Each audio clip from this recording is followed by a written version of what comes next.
Halo, salam sejahtera untuk kita semua.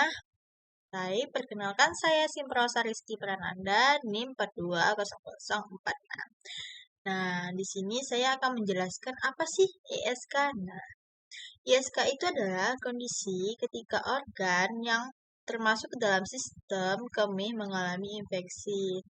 Organ tersebut bisa ginjal, uretra, atau kandung kemih.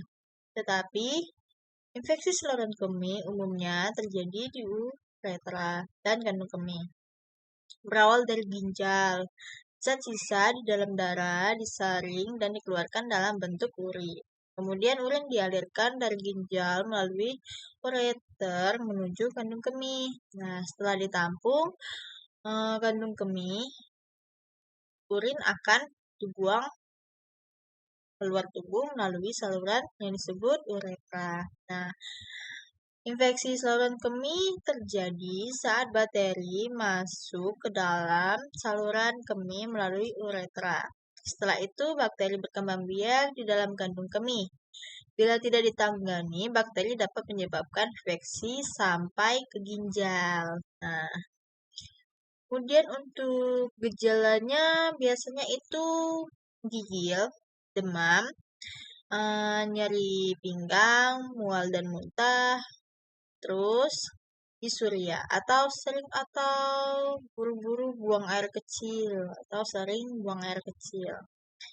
Nah, untuk penyebabnya sendiri itu karena mikroorganisme yang menyebabkan infeksi saluran kemih atau ISK itu adalah E. coli di dalam saluran kemih. Bakteri tersebut sebenarnya hidup di dalam saluran pencernaan, tetapi bisa menginfeksi saluran kemih dan menyebabkan sistitis atau infeksi kemih hingga infeksi ginjal.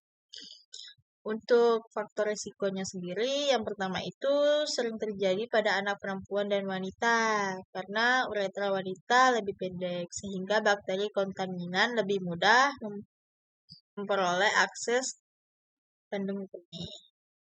Yang kedua, baru menjalani tindakan media atau operasi pada saluran kemih. Ketiga, penggunaan kateter urin untuk jangka panjang. Yang keempat, kelainan pada saluran kemih sejak lahir. Kelima, cedera pada saraf di sekitar kandung kemih yang menghambat pengeluaran urin. Yang keenam, itu ada cedera pada syaraf di sekitar kandung kemih yang menghambat pengeluaran urin. Yang ketujuh, itu penyumbatan di saluran kemih. Kedelapan yaitu ada daya tahan tubuh lemah. Terus yang kesembilan ada menopause. Untuk pencegahannya itu bisa dengan yang pertama selalu membersihkan area kemaluan setelah buang air besar atau kemih ya. Terus yang kedua menghindari menahan buang air kecil karena kan biasanya pada malas ya bolak-balik WC gitu. Nah, jadi akhirnya ditahan-tahan menunggu niatnya buat ke kamar mandi. Itu juga bisa ya menyebabkan ISK, menahan-nahan air kecil. Yang ketiga itu perbanyak minum air putih agar buang air kecil bisa teratur. Nah, kebanyakan orang nggak suka banyak minum air putih ya. Lebih suka minum yang manis-manis, kayak jajan-jajanan yang biasa diminum kayak boba-bobaan gitu. Nah, jangan sering-sering ya, banyakin minum air putih biar nggak ISK. Terus yang keempat, menghindari memakai produk pembersih kewanitaan yang berpotensi menyebabkan iritasi, misalnya yang mengandung parfum nih. Nah, terus kalau gejala ISK-nya udah sangat mengganggu atau sakit banget bahkan sampai ada darah ya, pipis darah, lebih baik ke dokter ya.